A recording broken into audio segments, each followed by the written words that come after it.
सूत जी महाराज कहते हैं ऋषियों,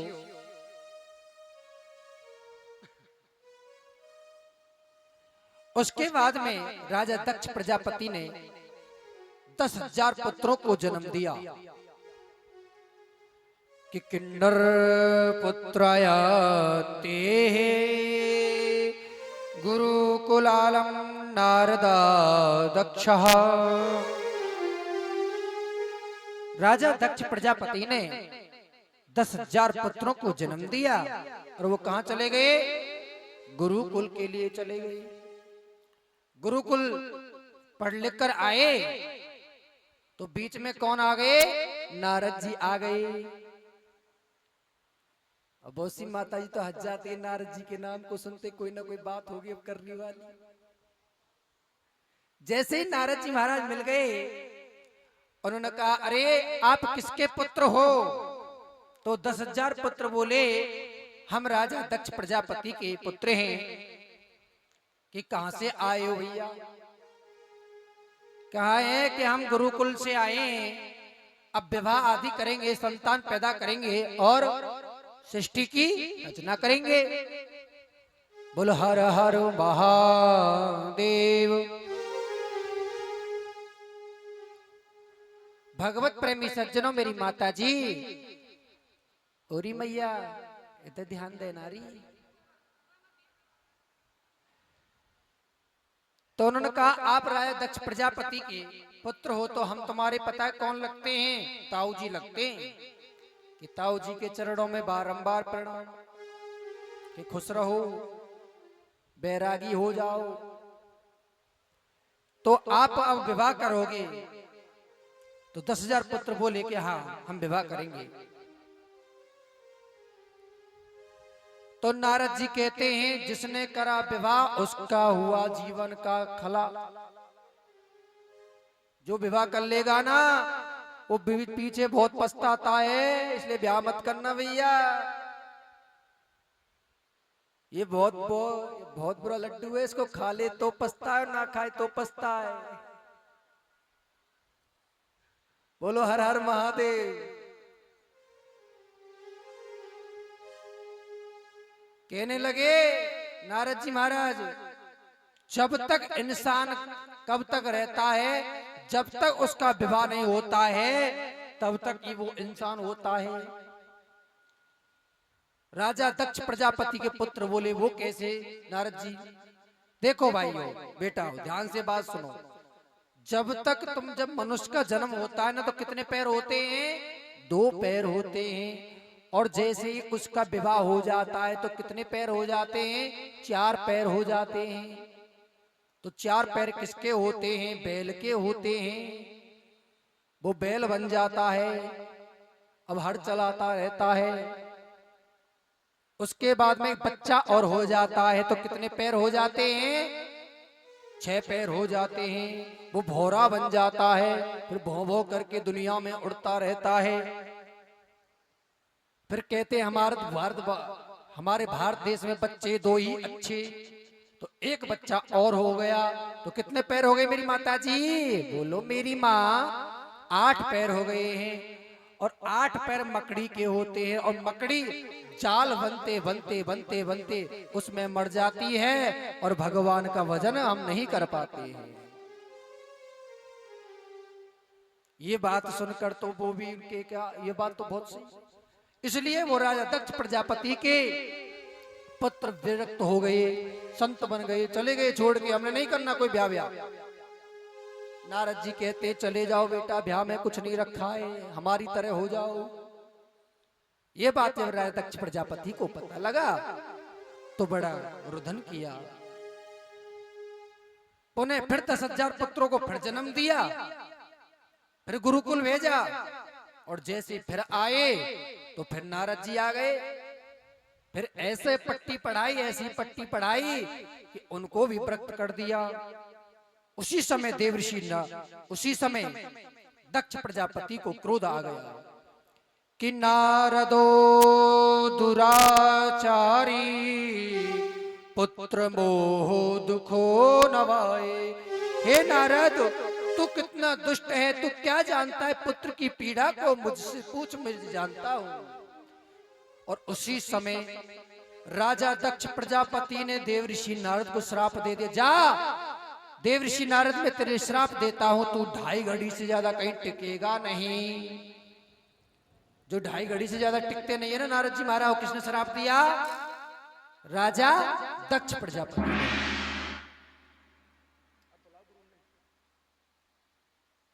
भगवत प्रेमी सज्जनों, उसी समय ब्रह्मा जी आ गए। ब्रह्मा जी कहने लगे, ए मूर्ख दक्ष प्रजापति, ये तूने क्या किया है? तूने ये, अरे वृक्ष फले न आपके, नदी न पीवे नीर, परमार्थ के कारण ये संतन धरा शरीर।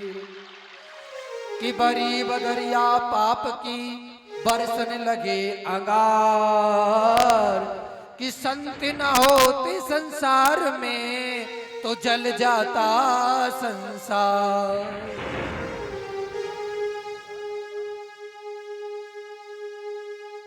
अरे ये तूने क्या किया? तूने, अरे संत नहीं होते संसार में तो ये संसार जल जाता।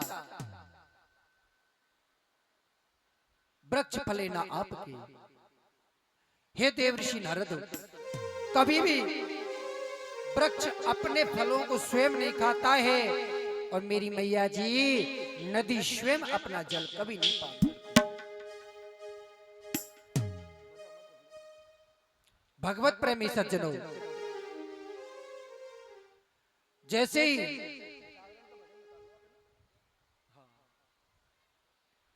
भगवत प्रेमी सज्जनों, जैसे ही देवर्षि नारद के लिए श्राप मिला तो हंसते हंसते श्राप को ग्रहण कर लिया। ब्रह्मा जी कहते हैं, कभी भी संत ब्राह्मण कभी भी किसी को दुख नहीं पहुंचा सकते। तुझे पता है जो 20,000 को जो व्रत किया है वो कौन थे? पता है? वो किन्नर थे। वो ब्रह्मा की मेरी बनाई सृष्टि में से तीसरी जाति थी। वो जो मैंने इसलिए बनाई थी वो नाच गान करें, जहां पर मंगलमय कार्य हो, उनके लिए मैंने उनको बनाया था, जो आशीर्वाद देते रहे। वो संतान उत्पन्न कर ही नहीं सकते, वो विवाह कर ही नहीं सकते थे, जिन्हें हम किन्नर कहते हैं। मेरी माता जी, घर पर कभी किन्नर आ जाए, कभी उसकी बद्दुआ मत देना, दुआ लेनी है उनको आपको। आज राजा दक्ष प्रजापति रोने लग जाता है, मैंने क्या किया? कहा, मेरे इस दुख को दूर करने के लिए कुछ करो। तो उन्होंने कहा, तुम्हारा दुख तो दूर हो सकता है, एक काम करो राजा दक्ष प्रजापति, किसी चित्रकला पर जाइए और शेर पे सवारी अष्टभुजाधारी भगवती राजराजेश्वरी माता की एक मूर्ति बनवाओ और आप अपने महलों में जागरण करवाओ। देखिए, जो जागरण करने आते हैं ना, किन किन लोगों ने जागरण करवाए अपने घरों पर? हाथ खड़े करवाओ। अरे हाथ खड़े करवाओ, मैं नहीं करूंगा, बोलो जोर से, हाथ खड़े करवाओ। तो आपको एक कथा सुनाई जाती है, तारावती की कथा सुनाते ना। जो जागरण करने वाले होते हैं उनको ये नहीं पता अभी तक कि सबसे पहले जागरण कहां पर हुआ था। तारावती तो बहुत पीछे की बात है माता जी, वो कथा है ही नहीं है। सबसे पहले जागरण कनखलपुरी में राजा दक्ष प्रजापति ने करवाया था, नवरात्रियों में। आप एक तस्वीर बनवा के और जागरण करवाओ माता जी का, और आपके घर स्वयं भगवती राजराजेश्वरी माता भगवती पुत्री के रूप में आएगी और तुम्हारा दुख दूर हो जाएगा। राजा दक्ष प्रजापति ने अपने घर के अंदर एक चित्रकार जो होता है, चित्र को बनाता है, उससे तस्वीर बनवाई और उसने सजाया है इस मूर्ति को, और फिर प्रसूति माता ने और दक्ष प्रजापति ने जागरण किया है। और आइए हम आप भी मैया का जागरण करते हैं। बोलिए भगवती मैया की जय, शेरावाली की जय। और सभी ध्यान लगाएंगे माँ भगवती के चरणों में।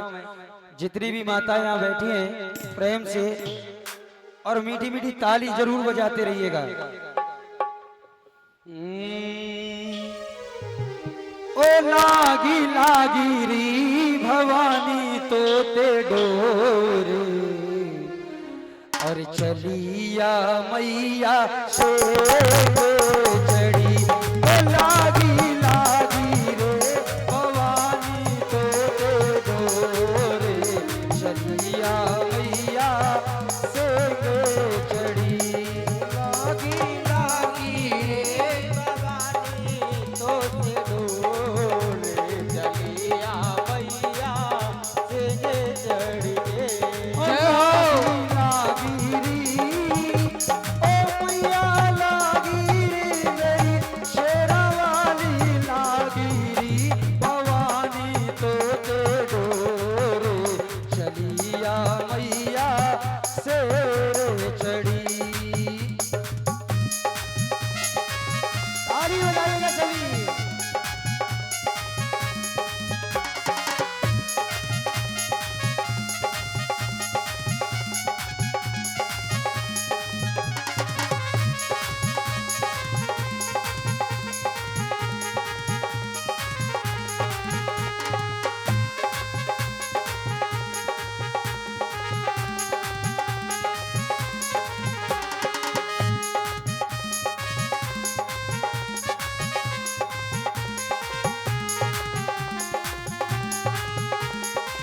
सुनो भैया इस माँ की महिमा।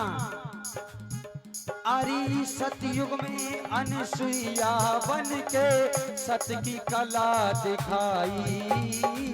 सतयुग में अनसुईया बन के सत की कला दिखाई। और ब्रह्मा विष्णु शिव शंकर ने बालक दिए बनाई। ब्रह्मा विष्णु शिव शंकर